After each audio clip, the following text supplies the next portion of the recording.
की मोहब्बत थी, जो बेटी को अजाब समझा करते थे, उसी मुआशरे में मुस्तफ़ा अपनी बेटी के एहतराम में खड़े हो जाते थे। इसे कहते हैं मुआशरे का मुकाबला करना। अगर मुआशरे में कोई बुराई है, उस बुराई को ख़त्म कैसे किया जाता है, ये नबी ने बताया कि वो मुआशरा जो बेटियों से नफरत करता था, नबी ने कहा बेटियां इज्जत भी होती हैं, काबिल एहतराम भी होती हैं। फरमाया अरब वो वक्त याद करो, महीनों महीनों गुजर जाते थे, अरब के यहाँ नहाने का कोई तसव्वुर नहीं था। ऐसे अरबों को जो महीनों महीनों नहाते नहीं थे, उनको दिन में 5 मरतबा वुजू का आदी बना दिया। कभी गुस्ल निशात, कभी गुस्ल इस्तिग़फ़ार, कभी गुस्ल ज़ियारत। ये किसने सिखाया? बीवी फरमाती है मेरे बाबा ने तुझे सिखाया। फरमाया वो अरब के पूरे खित्ते अरब में 6 लोग नहीं मिलते थे जिन्हें लिखना पढ़ना आता हो। पूरे खित्ते अरब में उन अरबों को कातिबे वही बना दिया, काबिल फजीलत बना दिया। कि ये मेरे बाबा ने तुझे सिखाया। और फरमाया सबसे बदतरीन काम जो करते थे, अपनी जबीनों को बुतों के सामने झुकाया करते थे।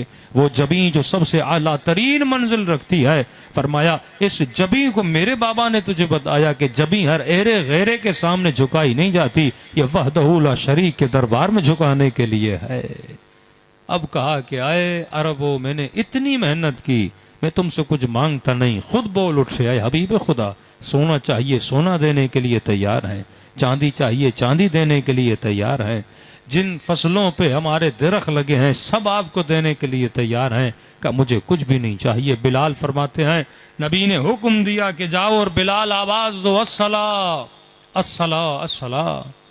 मैंने कहा या रसूल अल्लाह वक्त नमाज नहीं, किस तरह लोगों को बुलाऊं? का अजान सिर्फ नमाज के लिए नहीं दी जाती, मुख्तलिफ इबादात के बुलाने के लिए भी दी जाती है। पूरे लोग जमा हुए और कहा कि मेरे मिंबर को बदल दो, मिंबर को वहां रखो जहां से मुझे मेरी बेटी फातिमा का घर नजर आए। मिंबर की शक्ल को बदला गया और सारे अरब जब जमा हुए कहने लगे या रसूल अल्लाह वक्त नमाज नहीं, लेकिन आपने हमें बुलाया। फरमाए कि अहम तरीन पैगाम देना चाहता हूँ। और फिर यही कहा कि मैंने तुझे तौहीद का दर्स दिया, मैंने तुझे इफ़्फ़त दी, मैंने तुझे इज्जत दी, मैंने तुझे तहारत और नजासत का दर्स दिया। तुम बिरहना घूमते थे, मैंने तुम्हारे बदन पे लिबास पहनाया, मैंने तुझे मुशरिकीन मक्का से बचाया। और कहने लगे बस अल्लाह का हुक्म है, मुझे कुछ भी नहीं चाहिए, बस एक अजर चाहिए, वो ये है कुल्ला अस्अलुकुम अलैहि अजरन इल्लल मवद्दत फिल कुर्बा, मेरी कुर्बा से मवद्दत करते हुए नजर आना। पूछा अय हबीब खुदा ये कुर्बा कौन है? तो मिंबर से फातिमा के घर की तरफ इशारा किया। कहा कि मेरी फातिमा से मोहब्बत करते हुए नजर आना। अपनी जिंदगी के आखिरी दिनों में भी जब रसूल खुदा इस घर के सामने से गुजरते थे तो हमेशा खुद खड़े होके सलाम करते थे, अस्सलामु अलैकुम या अहल बैतिन नबुव्वह व मुअ्दिनिर रिसालह व मुहबितिल वही। क्या है वो घराना जिस पर अल्लाह की वही नाजिल होती है, वो घराना जो मुस्तफ़ा घराना है, जो अल्लाह का चुना हुआ घराना है। बाज़ हदीसें हैं लेकिन मुसलमान उन पर गौर नहीं करता। मैंने सूरह हम्द की थोड़ी तफसीर बयान की थी ना, सूरह हम्द में भी जनाब सैयदा की शान मौजूद है।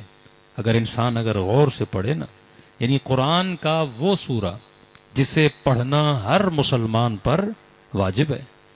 यानी आप एक दिन बोलें, और अजीब बात नहीं है कि खुदा रिपीटेडली कहता है पढ़ो। परवरदिगारा कलाम तो सारा तेरा है ना, कोई अपने कलाम से तो इनाद नहीं रखेगा ना, कोई अपने कलाम से तो दुश्मनी नहीं करेगा ना। खुदाया सारा कुरान तेरा है, सारे कुरान से हमें मोहब्बत है। परवरदिगारा हम सुबह की नमाज में हम पढ़ लें, हम ज़ोहर में कौसर पढ़ लें, हम असर में कुल वल्लाह पढ़ लें, हम मगरिब में सूरह नस्र पढ़ लें, हम इशा में सूरह नाज़लना पढ़ दें। खुदाया कलाम तो सारा तेरा है, हमें तो तेरे सारे कलाम से इश्क है। लेकिन रिपीटेडली एक सूरा खुदा क्यों पढ़वा रहा है?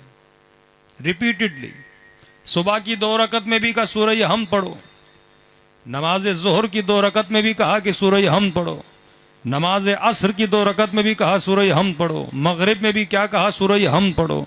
परवरदिगारा कोई और सूरा पढ़ते बच्चों को याद हो जाता, लेकिन रिपीटेडली 17 रकात में और जितनी मुस्तहब नमाजें हैं, अल्लाह ने कहा सूरह हमद नहीं छोड़नी। हाँ, हमद के बाद कोई भी सूरह तुम्हें पढ़ना है वो तुम्हारी मर्जी है, लेकिन हमद, अब जिस हमद को पढ़ने की इतनी ताकीद है, कुछ ना कुछ इस सूरह हमद में ऐसा तो होगा ना कि मुसलमान पढ़े फिर भी गाफिल रहे, सूरह हम पढ़े फिर भी उसे सिरात का पता न चले, सूरह हम पढ़े फिर भी उसे हिदायत का रास्ता न मिले। वल्लाह ये